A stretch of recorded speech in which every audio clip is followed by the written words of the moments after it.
देख रहे हैं राष्ट्रवादी संदेश।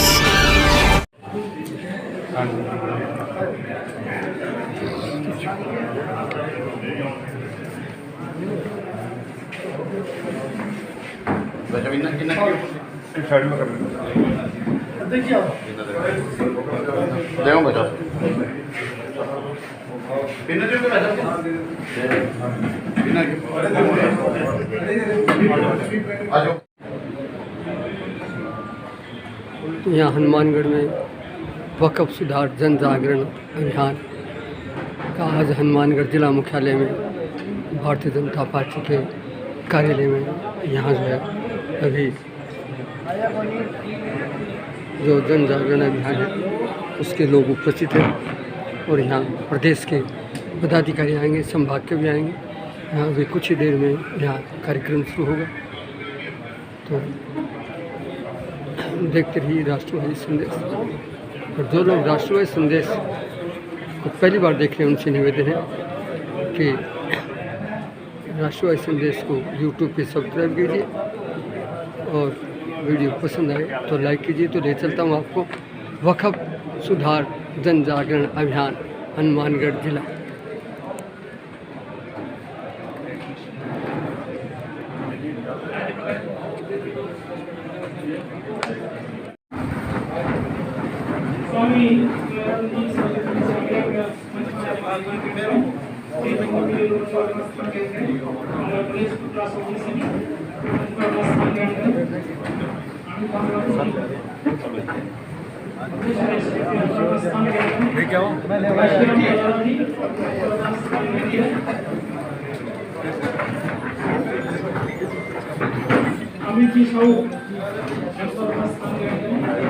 अपने कुर्सी संभाल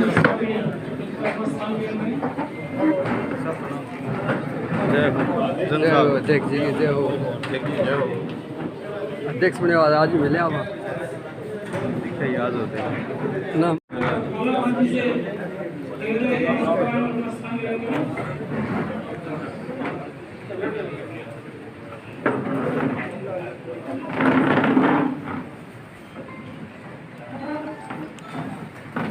मैं ये बात आधी करता हूँ।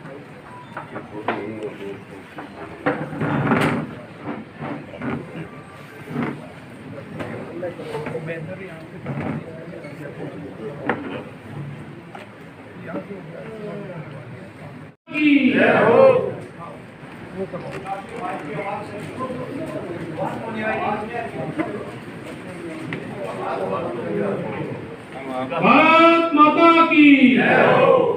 मातरम मातरम वंदे मातरम।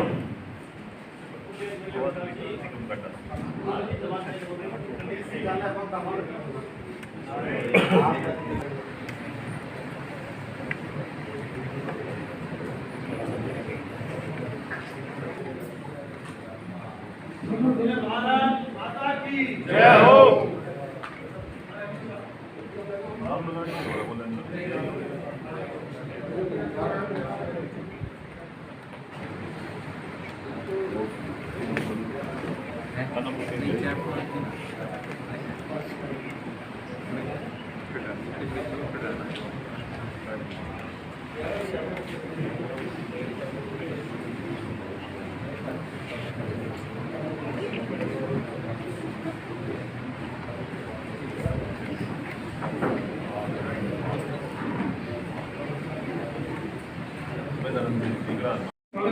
अभिनंदन करें।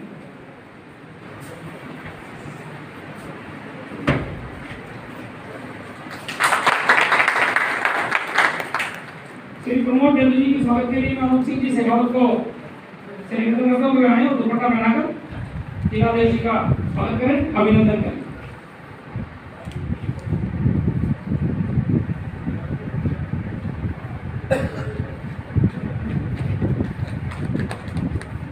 श्री अशोक सैनी जी के स्वागत के लिए मैं नरेंद्र जी चौधरी से आग्रह करता हूँ कि भाई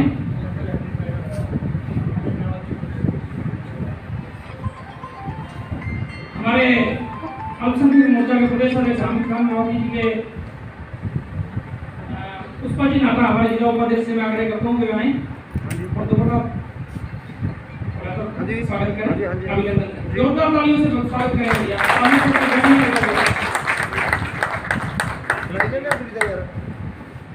श्री अशोक जी सभी स्वागत के लिए नरेंद्र जी चौधरी से आग्रह करता हूँ कि मैं हमारे प्रदेश प्रवक्ता जी का दुपट्टा बनाकर स्वागत करें, अभिनंदन करें।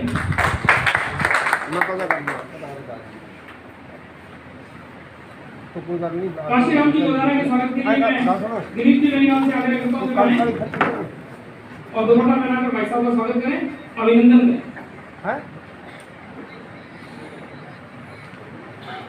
चल माता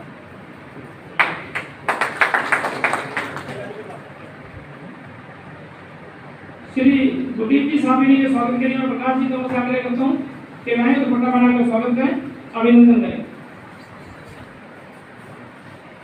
हमारे जिला मंत्री हैदराबाद जी से मैं आग्रह करता हूँ कि मैं और अमित साहब का दुपट्टा बनाकर स्वागत करें, अभिनंदन करें।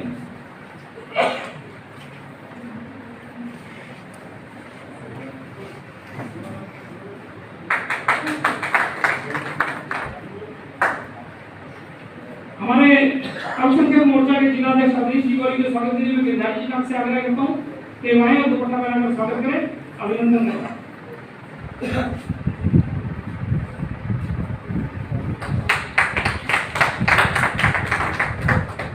श्री अरशद खान जी के स्वागत के लिए हमारे आईटी के प्रदेश प्रभारी हैं श्री विनोद पंचानिया जी से मैं आग्रह करता हूँ कि वहीं और दुपट्टा बनाकर स्वागत करें, अभिनंदन करें।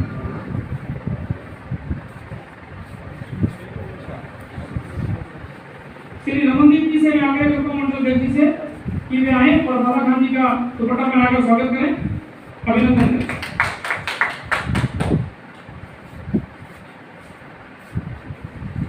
मैं हमारे जिलाध्यक्ष श्री प्रमोद डल्लू जी से आग्रह करता हूँ प्रस्तावना के लिए वो क्या बता रहे और इस विषय में सबका आगे वंदे मातरम, वंदे मातरम। पूरे देश भर में भारतीय जनता पार्टी द्वारा जो वक्फ बोर्ड बिल पास किया गया, उसके संदर्भ में वक्फ सुधार जन जागरण अभियान जो चलाया जा रहा है, उसके जागरण समिति के प्रदेश सह संयोजक श्री हमीद मेवाती जी और हमारे श्रद्धेय पूज्य श्री सुमेंद्रानंद जी जो हमारे इस संभाग के प्रभारी भी हैं और पूर्व सांसद भी हैं। इसी के साथ हमारे मध्य विराजमान भारतीय जनता पार्टी के प्रदेश प्रवक्ता भाई अशोक सैनी जी, पूर्व विधायक भाई गुरदीप सिंह साबिनी जी, हनुमानगढ़ से युवा नेता और प्रत्याशी भाई अमित चौधरी जी, इस जिले के इस वक्फ सुधार जागरण समिति के संयोजक भाई काशीराम गोदारा जी, अल्पसंख्यक मोर्चा के भाई अदरीश जी, भाई बाला खान जी और जिले के महामंत्री भाई विकास गुप्ता जी, नरेंद्र चौधरी जी। आज का ये कार्यक्रम पूरे देश भर में जिस विचार और जिस उद्देश्य को लेकर के भारतीय जनता पार्टी की सरकार बनी और उस विचार को आगे बढ़ाने के रूप में हमारे देश के प्रधानमंत्री भाई नरेंद्र भाई मोदी जी ने जो लोकसभा और राज्यसभा में वक्फ बोर्ड बिल रखा और वो बहुमत से पास हुआ, वह बिल किस आधार पर लाया गया, ऐसे बिल की आवश्यकता क्यों पड़ी और इस नए बिल में क्या प्रावधान थे, इस सब को लेकर के आज भारतीय जनता पार्टी के कार्यकर्ताओं की जो एक समिति बनाई गई है और जो प्रमुख कार्यकर्ता हैं उन सब के कार्यशाला के रूप में आज यहाँ एकत्र हुए। वक्फ बोर्ड बिल वास्तव में इस देश के विकास के लिए क्यों आवश्यक हुआ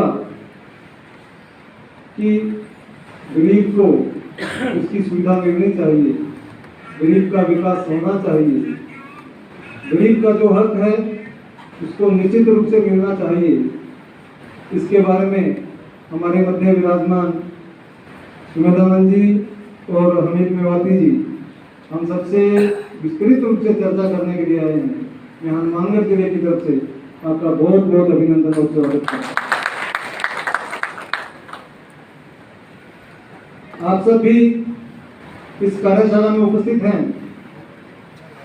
जो संदेश पूज्य सुमेधानंद जी और हमीद मेवाती जी लेकर के आए हैं, इस पूरे संदेश को, पूरे जन जागरण को हम सबको नीचे बूथ तक लेकर के जाना है, नीचे की गांव और बस्ती तक के लेकर के जाना है। हम सबको ये जो भी जानकारी दें उस जानकारी को ठीक से ग्रहण करके, अगर कॉपी पेन है तो उस पर लिख करके, नहीं तो कुछ परिपत्र हैं, कुछ लिटरेचर हैं, आपको मोबाइल के माध्यम से मिलेंगे और फोटो कॉपी भी आप ले सकते हैं। वह सब लेकर के नीचे तक लेकर के जाना है। ये जागरण नीचे तक आम जनता में करना है। इतना ही मैं आप सबके बीच में रखना चाहता हूँ। एक बार पुनः सुमेधानंद जी और हमीद भाई, अशोक भाई जी का बहुत बहुत धन्यवाद और स्वागत करता हूँ। भारत माता की भारतीय जनता पार्टी जिंदाबाद, जिंदाबाद, जिंदाबाद, बीजेपी जिंदाबाद, जिंदाबाद, जिंदाबाद। आज भारतीय जनता पार्टी जिला हनुमानगढ़ की बहुत ही महत्वपूर्ण कार्यशाला में जो हमारी भारत की सरकार यशस्वी प्रधानमंत्री नरेंद्र मोदी जी के नेतृत्व में देश में चहुमुखी विकास की ओर अग्रसर है, और सरकार का और विशेषकर मोदी जी का जो स्लोगन है कि सबका साथ, सबका विकास, सबका विश्वास, सबका प्रयास, उसी श्रृंखला में भारत को आगे बढ़ाने के लिए और भारत में 140 करोड़ देशवासियों को सबको आगे बढ़ाने के लिए जो वक्फ संशोधित बिल 2025 लोकसभा और राज्यसभा में पास किया गया, लागू किया गया, उस जनहितकारी आम गरीब मुस्लिम भाई बहन के हित में जो कदम बढ़ाया गया है, उसका दुष्प्रचार कांग्रेस पार्टी और इंडिया गठबंधन के लोग कर रहे हैं। उनके दुष्प्रचार को रोकने के लिए, सही जानकारी पहुंचाने के लिए जो भारतीय जनता पार्टी ने अभियान चलाया है, वक्फ सुधार जन जागरण अभियान, उसी अभियान की श्रृंखला में आज भारतीय जनता पार्टी जिला हनुमानगढ़ की जिला कार्यशाला, और इस कार्यशाला में हमारे लिए उपस्थित हम सबके पूज्य सदैव जो आप स्वयं जन जागरण के एक प्रतिनिधि है, पूर्व सांसद है सीकर से, आर्य समाज के बहुत राष्ट्रीय और अंतर्राष्ट्रीय स्तर के चेहरे हैं, और इस अभियान के बीकानेर संभाग के प्रभारी है सम्माननीय स्वामी सुमेधानंद जी महाराज हमारे बीच में पधारे हैं। जोरदार तालियों के साथ हमारे अल्पसंख्यक मोर्चा के बहुत ही ऊर्जावान प्रदेश अध्यक्ष, बहुत सरल स्वभाव के, निरंकुश व्यवहार के, और 24 घंटे भारतीय जनता पार्टी और भारत माता के हित के लिए काम करने वाले से प्रदेश अध्यक्ष आदरणीय हमीद मेवाती जी हमारे बीच में पधारे। हमारे और विशेषकर मेरे छोटे भाई आदरणीय अशोक जी सैनी, भारतीय जनता पार्टी राजस्थान प्रदेश के प्रदेश प्रवक्ता हमारे बीच में, इनका भी जोरदार तालियों से स्वागत है। और इस जिले को एक नई ऊर्जा देने का संकल्प लेकर के और सभी कार्यकर्ताओं को परिवार भाव से इस जिले में भारतीय जनता पार्टी को मजबूत करने के लिए जिले की अगुवाई कर रहे हमारे भारतीय जनता पार्टी के बहुत ही ऊर्जावान जिलाध्यक्ष आदरणीय प्रमोद जी ढेलू, जो आज से इस कार्यक्रम की अध्यक्षता कर रहे हैं, हमारे संगरिया से पूर्व विधायक आदरणीय गुरदीप जी साकड़ी, हमारे हनुमानगढ़ से भारतीय जनता पार्टी के प्रत्याशी छोटे भाई आदरणीय अमित जी सहू, हमारे इस अभियान के जिला सहयोग जिला महामंत्री विकास जी, अल्पसंख्यक मोर्चा के जिला अध्यक्ष अधीर जी गोरी, इस अभियान के सह संयोजक आदरणीय बालिका जी, हमारे अल्पसंख्यक मोर्चा की मीडिया के राजस्थान प्रदेश के प्रभारी जी और इस कार्यशाला में पधारे हुए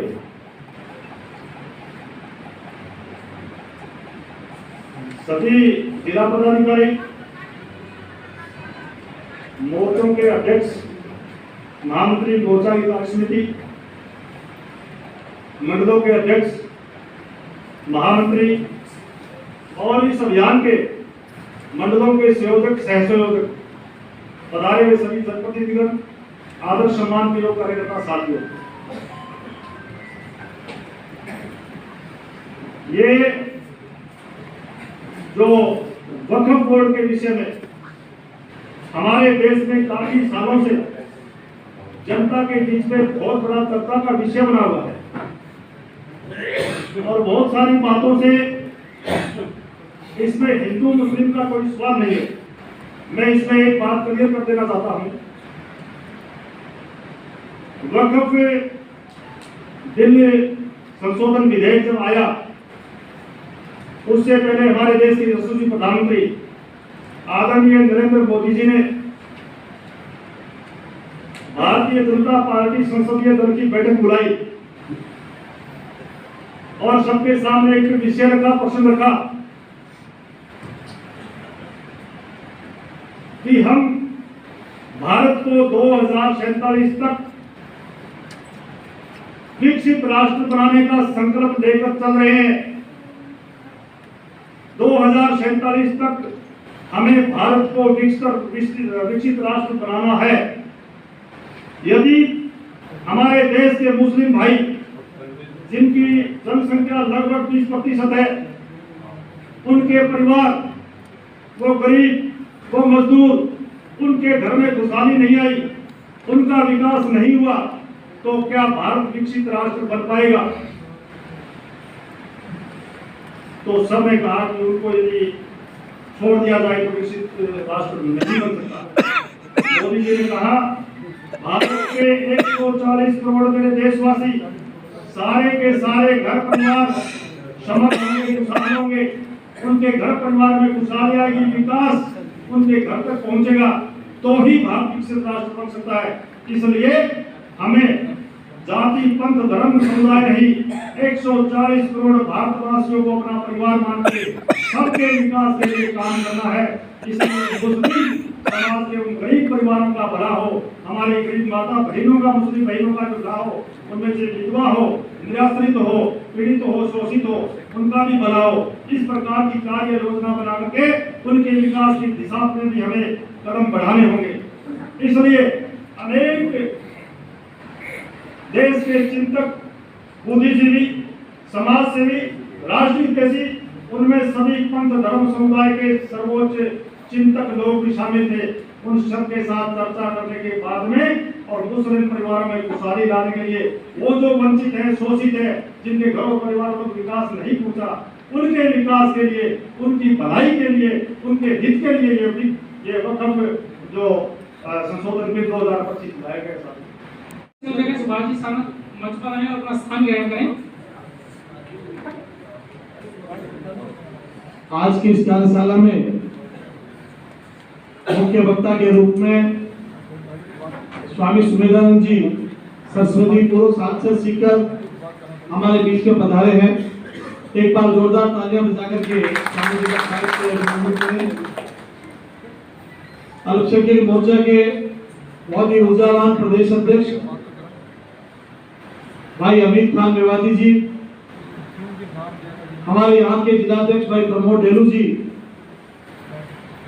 हमारे पूर्व विधायक गुरदीप जी, आदरणीय काशीराम जी, आदरणीय अमित साहू जी, विकास गुप्ता जी, भाई अदरीश डोरी जी, वाले खान जी, सुभाष जी और तमाम मंचासीन अतिथिगण, मेरे सामने बैठे हुए हनुमानगढ़ जिला भारतीय जनता पार्टी के सभी 5 विधानसभा से पधारे हुए सभी कार्यकर्ता मित्रों, तो मैं आप सबसे आग्रह करता हूं कि कुछ पॉइंट्स आप लोगों को लिखने चाहिए। वक्फ संशोधन अधिनियम 2025 अगर आप गूगल पे डालेंगे तो संपूर्ण जानकारी आपके बिल्कुल सामने आ जाएगी हर कार्यकर्ता को, हर नौजवान को, हर अल्पसंख्यक भाई को गूगल के माध्यम से भी इसका अध्ययन हम सबको करना चाहिए। आदरणीय प्रधानमंत्री जी का उद्बोधन, आदरणीय राष्ट्रीय अध्यक्ष जी का उद्बोधन, आदरणीय अमित शाह जी का उद्बोधन भी सुनकर के हमें इसकी जानकारी लेनी चाहिए। मित्रों, कांग्रेस पार्टी और वामपंथी देश के अंदर झूठे नैरेटिव बनाने के लिए माहिर है। पिछले 70 साल में इन्होंने झूठ बोल बोल करके देश का बेड़ा गर्क करने का काम इन लोगों ने किया है। 2014 के पश्चात देश के सामने वास्तविक चीजें आना प्रारंभ हो गई, क्योंकि शासन की व्यवस्था बदल गई। अब इनको लग रहा है कि 3 बार के पार्लियामेंट चुनाव के बावजूद भी भारतीय जनता पार्टी और नरेंद्र मोदी जी के विजय रथ को रोकना इनके लिए मुश्किल हो रहा है। इसने देश में झूठे वातावरण बना करके कभी दलित को, स्वर्ण को लड़ा करके, कभी हिंदू और मुसलमान को लड़ा करके, और कभी न जाने ओबीसी, एससी, एसटी तमाम प्रकार की बातें करके देश में शांति का वातावरण बनाना ये लोग चाह रहे हैं। इस समय हम सबकी बहुत बड़ी आवश्यकता है, क्योंकि देश में जो आजादी के बाद में जो काम होने चाहिए थे, 60 वर्षों तक उनकी चिंता किसी ने नहीं करी। आपने देखा होगा कि जब CAA का कानून आया था, उस समय भी इन लोगों ने किस प्रकार से हमारे अल्पसंख्यक समुदाय के लोगों को बरगलाने का काम किया था कि भारतीय जनता पार्टी का जो नागरिकता संशोधन अधिनियम है, उसके माध्यम से मुसलमानों को भारत से निकाल देंगे, इनकी नागरिकता समाप्त कर देंगे। इस प्रकार के झूठे वातावरण बनाने का काम इन लोगों ने किया। आज उस कानून को आए हुए 4 वर्ष से अधिक हो गए, एक भी मुसलमान की नागरिकता खत्म हुई है। तो बताओ मित्रों, अगर जिस व्यक्ति ने भी उस कानून का अध्ययन किया था, वो कानून नागरिकता देने का कानून था, नागरिकता लेने का कानून ही नहीं था। 1947 से लेकर के आज तक जो अफगानिस्तान में, बांग्लादेश में, पाकिस्तान में जो धर्म के आधार पर प्रताड़ित हुए थे, चाहे वो सिख थे, ईसाई थे, हिंदू थे, जिनको जाति धर्म के नाम से प्रताड़ित करके निकाल दिया गया था, वो भारत में शरण लिए हुए थे। जब सतीश पूनिया जी प्रदेश के अध्यक्ष थे, तब एक बार जैसलमेर के एक सुदूर गांव में मुझे जाने का अवसर मिला। केवल भारतीय जनता पार्टी और बहुसंख्यक समाज का नाम लेकर के डरा डरा करके अल्पसंख्यक समुदाय से वोट लेने का काम कांग्रेस पार्टी ने किया। अगर पहली बार मुस्लिम समुदाय की अगर चिंता करने का किसी ने काम किया है, तो वो नरेंद्र मोदी जी ने किया है, भारतीय जनता पार्टी ने किया। इस बात को हमें समझना होगा। हम मोदी जी से आग्रह करता हूं कि वे आएं और आप उनको देकर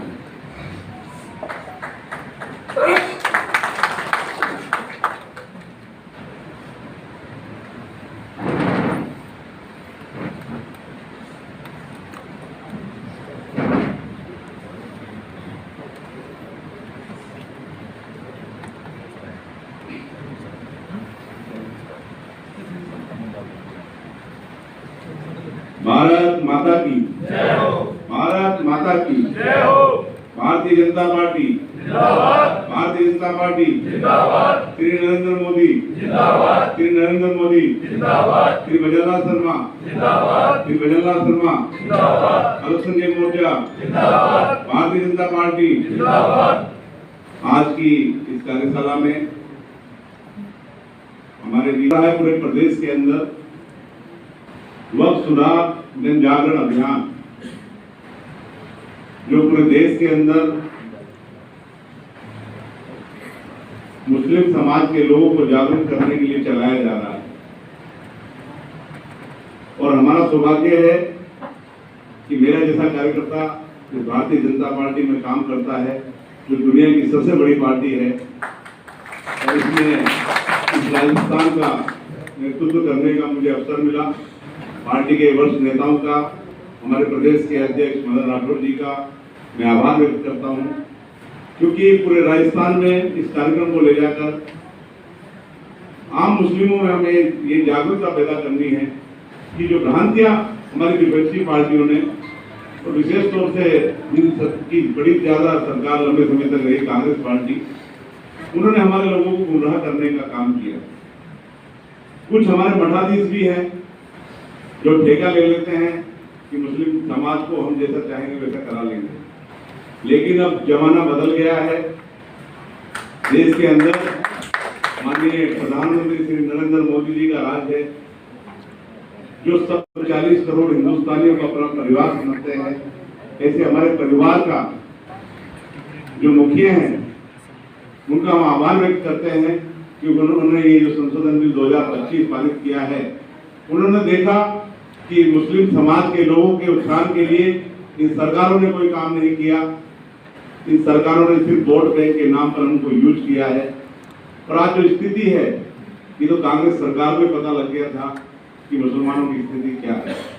जब उन्होंने 2006 के अंदर सच्चर कमेटी की रिपोर्ट मंगाई, उन्होंने पूरे देश के अंदर जाकर, जो जस्टिस सच्चर साहब थे, राजेंद्र सच्चर जी, उन्होंने पूरे देश के एक राज्य में जाकर जब अल्पसंख्यक समाज की और मुस्लिम समाज की जो हमारी स्थिति के बारे में उन्होंने धरातल पर जाकर देखा, तो उन्होंने जब रिपोर्ट बनाई और रिपोर्ट बनाकर जब पेश की, जब देश के पूर्व प्रधानमंत्री मनमोहन सिंह जी के सामने वो गए, उन्होंने कहा कि देश में मुसलमानों की हालत सही नहीं, एससी एसटी से भी बदतर मुसलमानों की हालत है, और इनके विकास के लिए हम लोगों ने कुछ नहीं किया, सरकारों ने कुछ नहीं किया। वो मौन हो गए, कुछ भी नहीं बोले। लेकिन जब जाते जाते उन्होंने एक छोटा सा चुभुआ छोड़ दिया देश के अंदर कि देश के संसाधनों पर पहला हक मुस्लिम समाज के लोगों का है, मुस्लिम समाज के लोगों का है, और लोग गुमराह हो गए। लेकिन जब 2014 के अंदर भारतीय जनता पार्टी की सरकार बनी, देश के लोकप्रिय नेता आदरणीय नरेंद्र मोदी जी ने जब सत्ता संभाली, उन्होंने सबसे पहले यही कहा, देश के संसाधनों पर पहला हक गरीबों का। गरीब किसी भी समाज से हो सकते हैं, मुस्लिम भी हो सकते हैं, हिंदू भाई भी हो सकते हैं, कोई भी हो सकता है। किसी के लिए उन्होंने नाम लेके नहीं कहा, उन्होंने कहा कि पहला हक इस देश के गरीबों का है।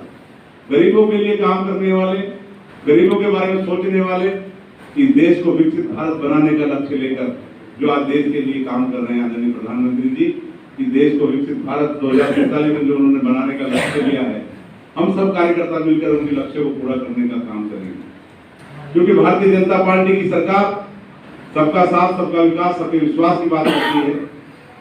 उसी क्रम में हमारे जो राजस्थान के मुख्यमंत्री आदरणीय भजनलाल शर्मा जी, जो एक एक कार्यकर्ता को नाम से जानते हैं, क्योंकि ये पहला ऐसा मौका है जब देश के प्रधानमंत्री ने और हमारे राष्ट्रीय नेतृत्व ने जब मुख्यमंत्री बनाया, तो ऐसे व्यक्ति को बनाया जो राजस्थान के सब लोगों को जानते हैं और राजस्थान की चिंता करना जानते हैं।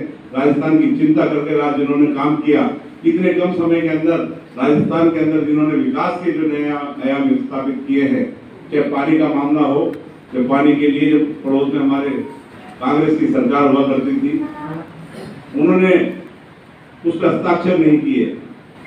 राजस्थान के मुख्यमंत्री जी गुमराह करते रहे, लेकिन मुख्यमंत्री जी ने जब शपथ ली, और पड़ोस के जो हमारे मध्य प्रदेश के मुख्यमंत्री हैं मोहन यादव जी, उन दोनों ने मिलकर जब माननीय प्रधानमंत्री जी के सामने बात रखी कि हमारे प्रदेश में पानी की समस्या है, पानी की समस्या को समाधान कराने का प्रयास किया, उसका निवारण कराने का काम किया, तो आदरणीय मुख्यमंत्री भजनलाल शर्मा जी ने हाथ में लेकर हमारे लोगों को गुमराह करते हैं। कुछ हमारे जो समाज के जो प्रमुख लोग हैं, वो लोगों के बीच में जाके अफवाहें फैला देते हैं। उन अफवाहों पर हमें ध्यान नहीं देना है। इसलिए ही जन जागृति अभियान, जो ये जन जागरण अभियान जो चलाया है, ये भारतीय जनता पार्टी के कार्यकर्ता, ये सिर्फ अल्पसंख्यक मोर्चे का कार्यक्रम नहीं है। अगर किसी को ये लगता हो कि अल्पसंख्यक मोर्चे का कार्यक्रम है, ये भारतीय जनता पार्टी का कार्यक्रम है, कमल के फूल का कार्यक्रम है, हम सब का कार्यक्रम है। इस कार्यक्रम को हम सबको मिलकर भारतीय जनता पार्टी के नेतृत्व में हम सबको आगे बढ़ाना है। आज यहाँ हनुमानगढ़ के अंदर आप काफी तादाद में यहाँ पे आए, हमारे और भी भाई सारे समाजों से यहाँ पे आए हैं। मैं आप सभी का आभार व्यक्त करता हूँ और आप सभी से मैं यही निवेदन करता हूँ कि जन जागरण अभियान को हमको नीचे पूर्व स्तर तक, जहाँ पे हमारे लोग रहते हैं, गाँव में, ढानियों में, वहां तक लेकर जाना है और ये बताना है कि देश के प्रधानमंत्री ने जो फैसला लिया है, ये ऐतिहासिक फैसला बिल्कुल सही है। जो विपक्षी आरोप लगा रहे हैं वो बिल्कुल गलत। आज जिले की कार्यशाला है, उसके बाद में मंडलों की कार्यशाला होगी, फिर विधानसभा वाइज कार्यशालाएं होंगी, जिसमें हमारे बड़े राष्ट्रीय नेता आएंगे उस कार्यशाला में, कार्यक्रमों में, और जो बड़े सम्मेलन होंगे तो उसमें भारतीय जनता पार्टी के केंद्रीय मंत्री भी आएंगे, उनका भी हमें मार्गदर्शन मिलेगा।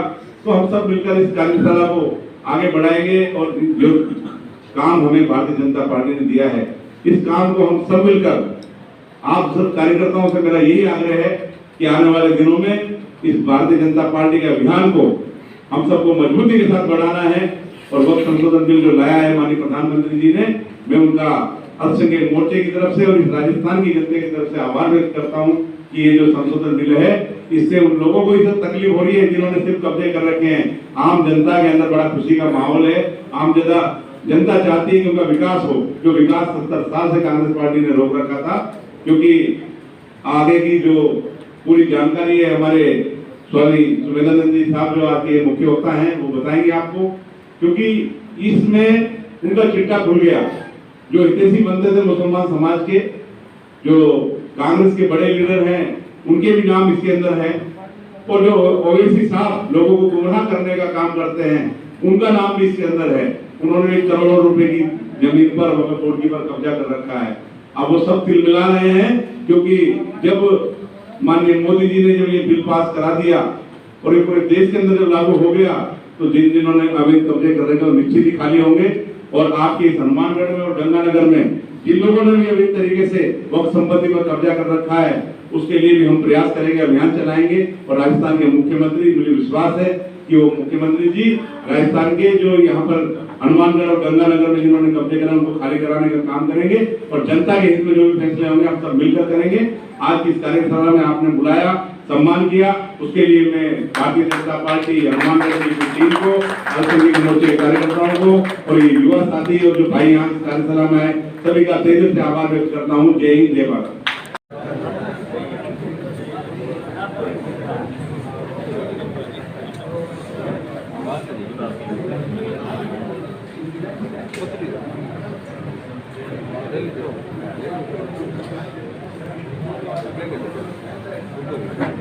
भारत माता की जय हो। भारत माता की जय हो। हनुमानगढ़ के लोग कुछ सोचते नहीं, मुझे लगता है कि खाना खा के सोने की आदत। हनुमानगढ़ जिले के इस कार्यक्रम में मंच पर उपस्थित हमारे राजस्थान के अल्पसंख्यक मोर्चा के अध्यक्ष और इस वक्फ सुधार अभियान के प्रदेश के सह संयोजक आदरणीय भाई हमीद खान मेवाती जी,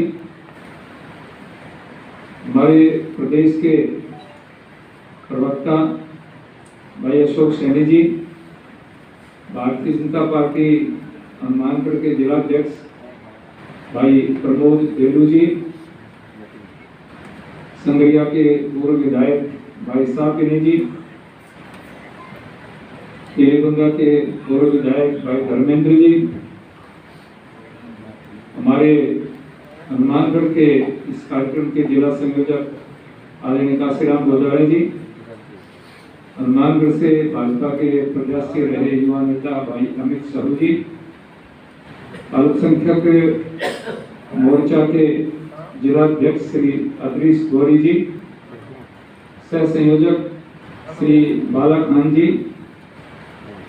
सह संयोजक भाई सुभाष सहारण जी, और इस मंच का बखूबी संचालन कर रहे जिले के महामंत्री विकास गुप्ता जी, यहाँ उपस्थित पार्टी के सभी जनप्रतिनिधि, और हमने विधानसभा में जिन भाइयों को जिम्मेदारियां दी हैं, संयोजक, सह संयोजक, विभिन्न मोर्चों के संयोजक, मोर्चों के पदाधिकारी और पार्टी के बहुत ही सक्रिय कार्यकर्ता साथियों, अल्पसंख्यक मोर्चा से विशेष रूप से इस मीटिंग में आए हुए सभी भाइयों को मेरा बहुत बहुत मैं अभिनंदन करता हूँ।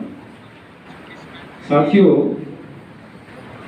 अभी ये हालात है, उनकी इकोनॉमिकल, उनकी एजुकेशनल, उनकी सारी की सारी हालात के बारे में जानकारी दे दी, किया कुछ नहीं, केवल यही कहते रहे मनमोहन जी देश की संपत्ति पर पहला मुसलमानों का है। अरे हक तो है, लेकिन अपने गांव में कहावत है कि ढक्के जरूर छेड़िए ना तो घर की धनिया नहीं। तुम मालिक है लेकिन हाथ मत लगाना किसी चीज को भी। मालिक तो है लेकिन मालिकों को दिया क्या तुमने? देश की आजादी से लेकर के अब तक केवल मुसलमानों को अपने वोट का साधन बना के रखा, कुछ नहीं दिया। लेकिन प्रधानमंत्री नरेंद्र मोदी जी ने ये बिल क्यों लाए? बहुत सी चीज बनाई। पहले मैं आपको कश्मीर की बात करना चाहता हूं। कश्मीर में सर्वाधिक मुस्लिम है कि नहीं? वहां पंचायतों के चुनाव नहीं होने दिए देश की आजादी से लेकर के अब तक। वहां आरक्षण का अधिकार नहीं दिया देश की आजादी से लेकर के अब तक। भारत सरकार की जितनी योजनाएं लागू होती थी उनको लागू नहीं होने दिया। वहां जो 370 हटाई उसका कारण भी वहां के लोगों की आर्थिक स्थिति को और वहां की व्यवस्था को सुधारना था। वहां और कोई लाभ नहीं था। भाजपा को ये कोई चिंता नहीं थी हमारी सरकार बने कि नहीं है। अच्छा ये बताओ, लोकसभा में वहां से फारूक साहब जीत करके आए कि नहीं आए? वहां से 4 मुस्लिम जीत करके आ गए, हमें तो कोई तकलीफ नहीं हुई। चुनाव करवाए, प्रजातंत्र में कोई किसी को वोट दे। लेकिन आज जब वहां ये धारा 370 हटी है, उसके बाद में गांव में सरपंच है, पंचायतों का फंड लगता है, वहां के जो गरीब लोग हैं उनको आरक्षण की सुविधा मिल रही है। और आज कश्मीर का हर आदमी इस बात से संतुष्ट है कि नरेंद्र मोदी जी ने काम किया। लेकिन धारा 370 और 35A का कानून जब हमने पास किया, हम संसद में थे, उस समय कहते थे खून की नदियां बह जाएगी। क्या कुछ बिगड़ा? क्या था? आज कश्मीर में शांति है। देश के कितने सारे जिलों में आतंकवाद था, आज कुछ तहसीलें बची हैं, कुछ गांव बचे हैं। आतंकवाद को खत्म कर दिया। और हमारे गृह मंत्री माननीय अमित शाह जी ने साफ साफ कहा है, साल भर के बाद में कश्मीर के लोग भूल जाएंगे कि आतंकवाद क्या होता है। स्पेशल टास्क फोर्स बना करके वहां पर लगा दी गई है। एक एक जंगल को, एक एक झाड़ी को, एक एक घर को छानबीन करके और उस क्षेत्र के लोगों को चैन और सुख से विकास करने के लिए उन्होंने काम किया। जब CAA का बिल आया, इतना भड़काया मुसलमानों को। मुसलमानों के अधिकार खत्म हो जाएंगे, मुसलमानों के मत का अधिकार खत्म हो जाएगा। भाई मतदान मत देने का बिल था, मत छीनने का बिल नहीं था। और 4 साल में मैं आपसे निवेदन करता हूं, यहाँ हमारे पत्रकार भाई भी बैठे हैं, 4 साल में एक मुसलमान का अगर मत हमने खत्म किया तो बताओ, सिंगल मुसलमान देश की आबादी में, पूरे देश में 20 करोड़ के आसपास मुसलमान है, हमने कहीं भी खत्म किया क्या? एक भी आदमी का कहीं नहीं किया। लेकिन कांग्रेस के लोगों ने और कम्युनिस्टों ने इतना गलत प्रचार किया, मुसलमानों के मत छीन लेंगे, इनके वोट का अधिकार चला जाएगा, इनका ये चला जाएगा, इनका ये चला जाएगा। सिंगल मैन की बात कर रहा हूं, एक आदमी के मत की हमने कहीं खत्म नहीं किया। हाँ, जो लोग भारत से आकर के गलत मतदान करते थे उनका जरूर हमने रोका है। और हमारे हिंदू भाई जो पाकिस्तान में प्रताड़ित थे, चाहे उस जैन हिंदू थे, जैन थे, सिख थे, बौद्ध थे, जो भी थे, उनको जरूर यहाँ आए हुए को हमने शरण दे करके उनको मताधिकार दिया है। वो इसलिए दिया है कि वो बेचारे यहाँ गए, न उनको पढ़ाई का अधिकार है, न उनका वोटर है, न उनकी सुविधा है, न मकान ले सकते, न जमीन ले सकते, वो उनका कोई भी स्थिति नहीं थी, उनको हमने अधिकार दिया। मैं एक बात और कहना चाहूंगा, ये जो सुधार के बिल हैं, ये हमारे वो समाजों में बहुत हुए। हिंदुओं के अंदर हम बाल विवाह एक्ट लेकर के आए और बाल विवाह एक्ट में 18 साल की उम्र हमने कर दी। हिंदू ग्रंथों में तो 16 साल की बेटी का विवाह का उल्लेख है, लेकिन क्या एक भी हिंदू ने विरोध किया? किया क्या किसी ने? नहीं किया। हम हिंदू विवाह एक्ट लेकर के आए, उसका कोई विरोध नहीं हुआ। और संगठनों की दृष्टि से यहाँ हमारे कई सिख भाई बैठे हैं, श्रोमणी गुरुद्वारा प्रबंध कमेटी एक्ट लेके आए नहीं? गुरुद्वारा एक्ट, गुरुद्वारा एक्ट से सिखों को लाभ हुआ, किसी सिख ने विरोध किया क्या? और गुरुद्वारा एक्ट आने के बाद श्रोमणी गुरुद्वारा प्रबंध कमेटी बनी। श्रोमणी गुरुद्वारा प्रबंध कमेटी के माध्यम से पूरे देश में जहां जहां सिखों की संस्थाएं हैं वहां अनेक कॉलेज चलते हैं, अनेक स्कूल चलते हैं, अनेक हॉस्पिटल चलते हैं। प्रत्येक गुरुद्वारे में लंगर की व्यवस्था रहती है। ये बताओ बिगाड़ हुआ कि सुधार हुआ? संपत्ति सुरक्षित हो गई। कोई आदमी संपत्ति को खुरद नहीं कर सकता। विधिवत इलेक्शन होता है, बाकायदा चुनाव आयोग के माध्यम से और बढ़िया ढंग से चुनाव होते हैं, कोई इसी विरोध नहीं कर रहा। लेकिन जो मुसलमानों के सुधार की बात आई, किस लिए मैं आपसे निवेदन करना चाहता हूं, किस लिए सुधार करना चाहते हैं मोदी जी? इस पूरे बिल को आप वक्त संशोधन अधिनियम 2025 डाउनलोड करेंगे तो आपके पास में पूरा का पूरा ये बिल आ जाएगा।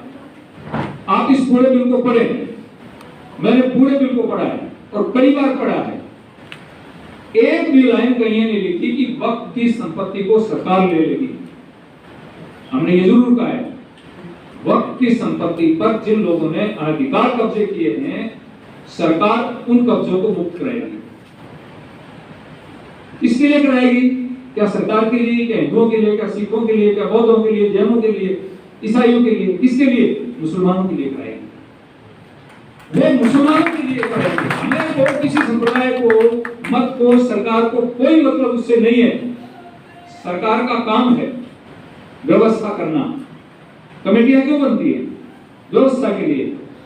अब ये डेनू जी, प्रमोद जी बैठे हैं, इनको जिलाध्यक्ष किस लिए बनाया है? ये जिले में पार्टी की व्यवस्था देखेंगे। क्या इनको इस कार्यालय पर कब्जा करने के लिए बनाया क्या? और कर ले तो रखेगा क्या? एक पैसे के लिए फिर कान पकड़े के बाद निकाल देंगे। इनको व्यवस्था करने के लिए बनाया, व्यवस्था बिगाड़ने के लिए नहीं। लेकिन साथियों, 95 के बाद 2013 में कांग्रेस ने जो वक्फ का बिल बनाया था वो व्यवस्था बिगाड़ने के लिए बनाया। बिगाड़ने के लिए कब बनाया? कि जब किसी व्यक्ति के ऊपर कानून का शिकंजा रहेगा तो आदमी डरेगा। लेकिन कांग्रेस ने क्या कर दिया? कांग्रेस ने यह कर दिया कि वक्फ जो बोर्ड है उसका एक ट्रिब्यूनल होगा और उस ट्रिब्यूनल के अंदर मुसलमान भी मेंबर होंगे। और यदि कोई आदमी वक्फ की संपत्ति को इधर उधर करेगा तो उस संपत्ति का निर्णय वही बोर्ड ही करेगा। भाई बिल्ली को दूध का रखवाला बना दिया, दूध बचेगा क्या? और उसका परिणाम क्या निकला? मैं आपके सामने नाम डिक्लेयर करूंगा। ऐसे लोग जो वक्फ बोर्ड के सदस्य रहे हैं, ऐसे लोग जो वक्फ बोर्ड के चेयरमैन रहे हैं, ऐसे लोग जो इस्लामियत कमेटियों के मेंबर रहे हैं, वो लोग वक्त की संपत्ति को खा गए। आप ये बताओ कि वक्त की संपत्ति से, वक्त किसको कहते हैं? हमारे मुस्लिम भाई बैठे हैं, या कई आलिम फाजिल भी होंगे, आपने कुरान पढ़ी होगी। मेरा एक स्वभाव है, मैं सभी ग्रंथों को पढ़ता हूं। मैंने गुरु का प्रकाश भी पढ़ा। ये विष्णुई भाई बैठे हैं, जब सागर या विष्णुई बैठे हैं, उन्होंने पढ़ा होगा। मैंने पढ़ा, मैंने कुरान पूरी पढ़ी और कई बार पढ़ी है। मेरे पास 3 एडिशन कुरान के हैं। इंग्लिश अनुवाद का एडिशन है, उर्दू का एडिशन है और हिंदी का एडिशन है। उर्दू मैं नहीं जानता हूँ, लेकिन हिंदी और इंग्लिश एडिशन मैंने कई बार पढ़े उनको समझने के लिए। वक्त किसको कहते हैं? अल्लाह को दी गई संपत्ति को जो दान दे दिया जाता है उसको वक्त बोलते हैं। अच्छा, कुरान में लिखा है कि जो अल्लाह को संपत्ति दे दी जाती है और उस संपत्ति को यदि कोई आदमी खाता है तो उसको क्या बोलते हैं? हराम बोलते हैं। तो खाने वाले हरामी हो गए नहीं? भाई इन हरामियों की संपत्ति वापस लेनी चाहिए कि नहीं? मोदी ये तो कर रहा है। मोदी कहता है कि मैं भी खुदा की औलाद हूं। भाई मुसलमान उसको खुदा अल्लाह कह देते हैं, हम भगवान कह देते हैं, परमेश्वर कहते हैं, वाहिगुरु कह देते हैं। यही तो अंतर है। तो मोदी ने कहा कि मैं खुदा की सच्ची संतान हूं और खुदा की संपत्ति की सुरक्षा मोदी करेगा, ये वक्त वाले नहीं करेंगे। तो और क्यों करूंगा? क्या मिलेगा?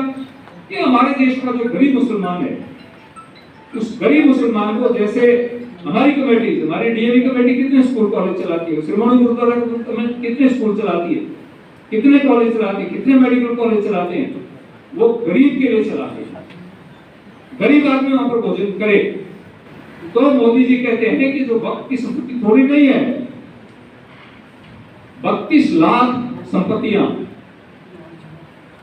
32 लाख संपत्तियां और उनसे 8 लाख संपत्ति खा गए, और उसकी इनकम, यानी हालात ये है कि बड़े बड़े शहरों के अंदर, देश की राजधानियों के अंदर जमीन जो थी, जिसका उल्लेख माई अशोक जी कर रहे थे, 1 रुपया महीना के ऊपर संपत्ति किराए पर दे दी, जिस पर 7 स्टार होटल बने हुए हैं। 1 महीने के अंदर जो आदमी करोड़ों रुपए कमाता है वो 1 रुपया देता है, इसको वक्त को 1 रुपया देता है केवल मात्र। उसकी इनकम लाख रुपए 2 लाख रुपए महीने के होने चाहिए। इसके बावजूद भी, इतनी लूट के बावजूद भी 166 करोड़ रुपया 1 साल की इनकम वक्त की इनकम है। लेकिन पूछो वक्त वालों से, तुमने कितनी कॉलेज बनाए, कितने स्कूल बनाए, कितने हॉस्पिटल बनाए, क्या किया तुमने, कितनी मस्जिदों की मरम्मत, सुधार, दरगाह का सुधार तुमने वक्त की प्रॉपर्टी से किया। मुसलमान अपने दान से चंदे से कर ले, बात दूसरी है, लेकिन वक्त ने क्या किया। और यदि उसकी इनकम ठीक ढंग से तय कर दी जाए तो 100 करोड़ रुपया बनती है, 100,000 करोड़ रुपया, यानी कि 1 अरब रुपया। इतनी संपत्ति से मैं आपसे निवेदन करूंगा कि गरीब मुसलमानों का कायाकल्प हो सकता है। महिला प्रधानमंत्री बन सकती है, पाकिस्तान में महिला प्रधानमंत्री बन सकती है, तो इस हिंदुस्तान में लोकतंत्र के अंदर तुम वक्त के अंदर भी महिलाओं को नहीं लेना चाहते। हमने अपने देश में ही महिलाओं को मंत्री बनाया है, महिलाओं को एमएलए बनाया है, महिलाओं को एमपी बनाया है। एक तरफ तो कहते हैं कि भाई आप लोग महिलाओं को अधिकार नहीं देते, अधिकार देते तुम अपनी संस्थाओं में रोकते हो। और इसके अतिरिक्त ये बात आई कि साहब 2 व्यक्ति अन्य मत के ले रहे हो, वो साफ लिखा हुआ है बिल में कि वहां पर कोई रिटायर्ड जज, हाई कोर्ट का जज, सुप्रीम कोर्ट का जज, आयकर का कोई बड़ा अधिकारी, अर्थशास्त्री, इस प्रकार के लोगों को हम इसलिए ले रहे हैं 2 आदमियों को कि इकोनॉमिकल सुपरविजन कर सकें, आर्थिक सर्वेक्षण वो कर सकें कि संपत्ति में किसी प्रकार की अनियमितता नहीं हो रही है। और एक ही मत के जो लोग होते हैं तो वहां गड़बड़ हो जाती है, तो उसकी सुरक्षा के लिए ये काम किया गया है। तो ये हमारे प्रधानमंत्री नरेंद्र मोदी जी ने ये काम किए हैं, इस बिल के माध्यम से किए हैं। और इसमें सरकार केवल मात्र मुसलमानों के हक के लिए काम करना चाहती है। मैं आपसे निवेदन करना चाहता हूँ, हमारे भाई अमित भाई जी ने कुछ बातों का जिक्र किया था, लेकिन प्रधानमंत्री जी कुछ योजना लेके आए। क्या योजना लेके आए? माननीय प्रधानमंत्री जी ने आयुष्मान भारत योजना लागू की। किसके लिए की? गरीब लोगों के लिए की। आयुष्मान भारत योजना में सर्वाधिक लाभ अगर किसी समाज को मिला है तो मुसलमानों को मिला है। 5 लाख रुपए का इलाज ये प्रधानमंत्री जी ने दिया। प्रधानमंत्री आवास योजना कांग्रेस वाले 20,000 रुपए देते थे, हमने क्या किया? मोदी जी ने देहात में 1,50,000 रुपए, शहर में 1,65,000 रुपए, 1,65,000 रुपए में 1,50,000 रुपए में बढ़िया मकान आदमी स्थिर रखने के लिए बना सकता है। कितना बढ़ा दिया हमने? 8 गुना। कांग्रेस से 8 गुना बढ़ा करके मकान बनाने के लिए हमने दिया है। उसका भी अभी अमित गांधी जी बता रहे थे आपको कि प्रधानमंत्री आवास योजना में लगभग 33%, 31% लाभ मुसलमानों को मिला है। टोटल जो 100% है, इनकी आबादी 17% और लाभ 31%। इसी तरह से अन्य योजना, प्रधानमंत्री जी का लक्ष्य है कि भारत में कोई व्यक्ति भूखा नहीं सोएगा। पहले देश के अन्न भंडारों के अंदर गोदामों में अनाज पड़ा रहता था। मानगढ़ में मैंने अनाज को सड़ते देखा है, चूहे खा जाते थे, सड़ता रहता था।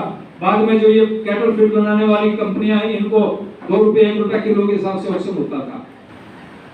मोदी जी क्या तय किया? 2 साल का अपना स्टॉक रखो, कभी देश में संकट आ जाए, संकट के लिए 2 साल का स्टॉक रखो और उसके बाद में जो अन्न है उस अन्न को गरीब लोगों तक पहुंचा दो ताकि उसका पेट भर सके, एक भी भाई भूखा न रह सके। इस प्रधानमंत्री अन्न योजना में भी सर्वाधिक लाभ अगर किसी को मिला है तो मुस्लिम भाइयों को मिला है। आज कोई मुस्लिम भूखा नहीं सोता है, सबको अनाज मिलता है। इसी तरह से जन धन योजना के खाते जो खुले, कांग्रेस वालों ने कितना गंदा प्रचार किया, लेकिन जन धन के खाते सबसे ज्यादा काम आए तो ये कोरोना काल में आए, जब प्रधानमंत्री जी ने गरीब माताओं बहनों के खातों में 1000-1000 रुपए डाला, घर बैठे को 1000 रुपए मिल गया, अन्न भी दे रहे थे, दवाई भी दे रहे थे, गैस सिलेंडर भी दे रहे थे और 1000 रुपया भी दे रहे थे, ताकि गरीब आदमी भूखा नहीं मिले, उसको सब चीज मिल जाए। और महिलाओं की पेंशन में भी जो गरीब महिलाओं को पेंशन दी है उसमें भी सर्वाधिक लाभ मुसलमानों को मिला है। तो मैं इसलिए आपसे निवेदन करना चाहता हूं कि प्रधानमंत्री जी का उद्देश्य गरीब के उन्नयन का है, उसको उठाना है, उसके एजुकेशन की बात करते हैं। प्रधानमंत्री जी कहते हैं मैं ऐसा मुसलमान चाहता हूं जिसके एक हाथ में कुरान और एक में कंप्यूटर हो। ये कहा कि नहीं नरेंद्र मोदी ने? मोदी जी ने ये नहीं कहा कि मैं कुरान छीन लूं और मैं मोदी का सांसद रहा हूं, मैं सन्यासी हूं, हिंदू धर्म का आर्य समाज का सन्यासी हूं, मैं 12 साल से मुसलमान ड्राइवर रखता हूं, मुझे कोई तकलीफ नहीं हुई। कोरोना काल में वो इनके मित्र हैं जंग बहादुर जी, इनके मोर्चे मुक्ता अध्यक्ष भी, वो मेरे शिष्य हैं। कोरोना काल में वो 1.5 महीना मेरे साथ आश्रम में रहे। तो मैंने कहा भाई जंग बहादुर नमाज पढ़ता है नहीं, गुरु जी आश्रम में पढ़ लूंगा, 5 बार पढ़नी है लेकिन हवन में बैठना है, मेरे साथ हवन भी करेगा, उसको पूरा हवन याद है, पूरी संध्या याद है, तो क्या बिगड़ गया उसका और मेरा क्या बिगड़ गया? इसलिए मोदी जी और मोदी जी की टीम बहुत उदार दिल की टीम है। हमारे में संकुचित भाव नहीं है कहीं भी।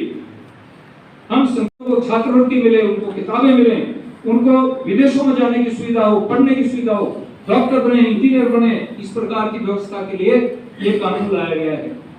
आप सभी बंधुओं से मेरा एक निवेदन है, ये लिटरेचर हम आपको दे देंगे। मैं तो प्रधानमंत्री जी ने अपने हमारे अध्यक्ष जी को, डेलू जी को, जो हमारे प्रमुख लोग बैठे हैं मंच पर, हम उनको उनके मोबाइल में हम डाल देंगे और इनसे आप ये सारे के सारे डॉक्यूमेंट्स डाउनलोड करके निकाल लेंगे। पूरी की पूरी जानकारी आपको मिल जाएगी। अब मैं केवल मात्र एक बात कह करके अपनी बात को विराम दूं कि किन किन लोगों ने संपत्ति को खाया है।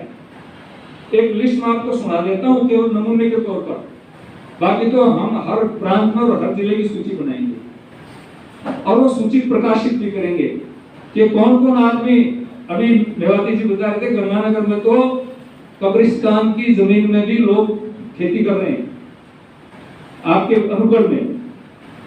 अरे भले आदमी कब्रिस्तान की जमीन, शमशान और कब्रिस्तान पर कब्जा करने वाले लोगों का भला होगा क्या? लेकिन वो अपने आप को खुदा का इंसान कहने वाले लोग, कब्रिस्तान की जमीन पर भी खेती करने वाले लोग, कब्जा करने वाले लोग, उनकी लिस्ट उजागर करेंगे। कुछ लोगों का नाम बता रहा हूं मैं आपको। पहला नाम तो कांग्रेस के अध्यक्ष का, ये राष्ट्रीय अध्यक्ष का, मल्लिकार्जुन खड़गे। और आपने डिबेट सुनी होगी जब खड़गे साहब ने पार्लियामेंट में राज्यसभा में खड़ा होकर कहा कि साहब मुझे बदनाम कर रहे हैं, मैंने नहीं किया साहब। तो हमारे राष्ट्रीय अध्यक्ष जी ने वो बोल रहे थे, राष्ट्रीय अध्यक्ष जी ने कहा खड़गे साहब यदि आपने वक्त की जमीन पर कब्जा नहीं किया हो और मैं झूठा आरोप लगा रहा हूं तो कोर्ट में मेरे खिलाफ मान आने का मुकदमा करो, मेरी न्यायालय सजा करेगा। आज तक तो चूकी नहीं। कितने ने उस स्टेटमेंट को आज तक खड़गे जी छिपते घूम रहे हैं कि मैं फंस गया। और उसके बाद में पूर्व केंद्रीय मंत्री सीएम इब्राहिम, पूर्व केंद्रीय मंत्री रहमान खान, पूर्व सांसद इकबाल सरदवी, वक्फ बोर्ड के अधिकारी, वक्त पर आ गया हूं मैं, वक्फ बोर्ड के अधिकारी ओबेदुल्ला शरीफ, पूर्व मंत्री रोशन बेग और खुसरो हुसैनी सजादा हजरत ख्वाजा बंदे नवाज ट्रस्ट, उसके चेयरमैन डॉक्टर सैयद शाह मोहम्मद, एन.ए. हारिस ये विधायक यूपी के, एम.ए. खालिद पूर्व डीसीओ वक्फ बोर्ड यानी वक्फ बोर्ड के सीईओ, जिनको रखवाला बना वही खावे। M A. Khalid chairperson Al Ameen educational institute, doctor Mumtaz Ahmed Khan ये भागे। आईएएस अधिकारी सेवानिवृत्त मोहम्मद सनुल्लाह, पूर्व मंत्री हिंदूगिरी और सेवानिवृत्त आईपीएस अधिकारी एमएफ बाशा, विधायक खनीज फातिमा और पूर्व मंत्री रेलवे के मंत्री रहे बहुत बड़े दिग्गज व्यक्तित्व होते थे कांग्रेस के, सीके जाफर शरीफ और तनवीर सैद ये विधायक। ये तो मैंने उन लोगों के नाम लिए हैं जिनका 50 एकड़ से लेकर के और हजारों एकड़ तक जमीन पर कब्जा है। ये बड़ी मुर्गियां हैं। छोटे छोटों के नाम तो हम लिस्ट डिक्लेयर करेंगे, लिस्ट बन रही है और ये बाकायदा प्रिंटेड मैटर है हमारा। अगर इसमें कहीं भी कोई दिक्कत हो, हमने गूगल पर डाला है, हमने पार्टी की साइट पर डाला है। अगर कहीं जब गलत है तो इनकी मदद तो कोर्ट में जाए, हमारे खिलाफ मानने का मुकदमा करें। ये बार बार इसलिए मोदी जी कहते हैं कि कितनी हजारों एकड़ जमीन को, 24,000 एकड़ जमीन को ये लोग डकार गए। नाम तो मैंने 15 ही बोले, बाकी कितने लोग होंगे? इतनी बड़ी जमीन को डकार जाना, क्या नरेंद्र मोदी उसको सहन करेगा? क्या भारतीय जनता पार्टी की सरकार उसको सहन करेगी? बिल्कुल नहीं कर पाएंगे। इसलिए साथियों ये बिल मुसलमानों के हित के लिए है, गरीब मुसलमान के हित के लिए है। इसमें भारतीय जनता पार्टी या हमारी सरकार का किसी प्रकार का कोई इंटरेस्ट नहीं है। इंटरेस्ट है तो ये है कि भ्रष्टाचार को उजागर करना चाहिए और मुसलमानों का विकास होना चाहिए। हमारे पूर्व वक्ता कह रहे थे, ये लिटरेचर हम आपको देंगे, गांव में बैठ करके, ढाणी में बैठ करके, चौक चौपाल में बैठ करके, ग्वार में बैठ करके, जहां भी मिले वह इन चीजों को बताइए। जो मुंह से किया हुआ प्रचार होता है उसका बहुत बड़ा प्रभाव होता है। आमने सामने लोग बैठे हैं, प्रोस्टिट्यूशन करते हैं, आपके हाथ में डॉक्यूमेंट होंगे और वो डॉक्यूमेंट दे करके कह सकते हैं कि ले भाई ऊपर को देख ले, इनके मां के लिख जोड़े पढ़ ले तुम्हें, तो ये सच्चाई सामने आएगी। मैं आपने मेरी बात सुनी, हमारे सभी पार्टी के वरिष्ठ नेता यहाँ पर पधारे, आप सब पधारे। मुझे पता है फसल कटाई का काम चल रहा है, 800 रुपया मजदूर को मिले, तो कोई दुनिया की ताकत नहीं कि आने वाले 20-25 साल तक भारतीय जनता पार्टी को उठा सके। ये मेरा धन्यवाद, बहुत बहुत आभार। भारतीय जनता पार्टी आज की कार्यशाला माननीय जिला अध्यक्ष मेरे बड़े भाई प्रमोद जी डेगू साहब और इस कार्यशाला के मुख्य अतिथि परम पूज्य स्वामी जी, अल्पसंख्यक मोर्चा के प्रदेश अध्यक्ष बड़े भाई अमीजी मेवाती, हमारे राजस्थान पार्टी के प्रवक्ता बड़े भाई अशोक जी सैनी, जिला के इस कार्यक्रम के संयोजक काशीराम जी गुदारा, सभी पार्टी के मंत्रासीन प्रमुख व्यक्ति और पधारे हुए मेरे पिता तुल्य समान बुजुर्गों, हम उम्र साथियों और मेरी बहन माता शक्ति कुशवाहा जी, आए हुए सभी इस सभा में सभी को बहुत बहुत धन्यवाद। जय हिंद। संख्या मोर्चा के कार्यकर्ता भी आज इस कार्यक्रम में है, तो भारतीय जनता पार्टी का है और यहाँ जो है वक्फ संशोधन के मुद्दे को लेकर आए थे और इस प्रकार से बहुत ही शानदार कार्यक्रम रहा और यहाँ उनको बताया गया कि वक्फ मुसलमानों के हक के लिए है, न कि मुसलमानों के विरोध में। तो देखते रहिए राष्ट्रवादी संदेश, लाइक कीजिए, सब्सक्राइब कीजिए। मैं लाल मोहम्मद जन स्वतंत्र पत्रकार फिर आपसे मिलूंगा नए समाचार साथ। जय हिंद, जय भारत। यहाँ इस प्रकार से सभी पदाधिकारी लोग भी हैं उपस्थित पार्टी कार्यालय में और अभी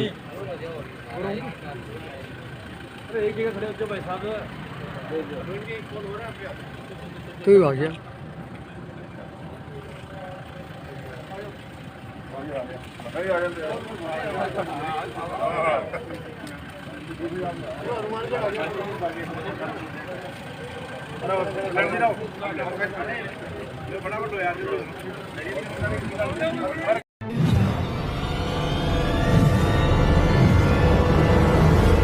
हमारा वीडियो आपको अच्छा लगे तो सब्सक्राइब करें, बेल आइकन दबाएं और लाइक करें।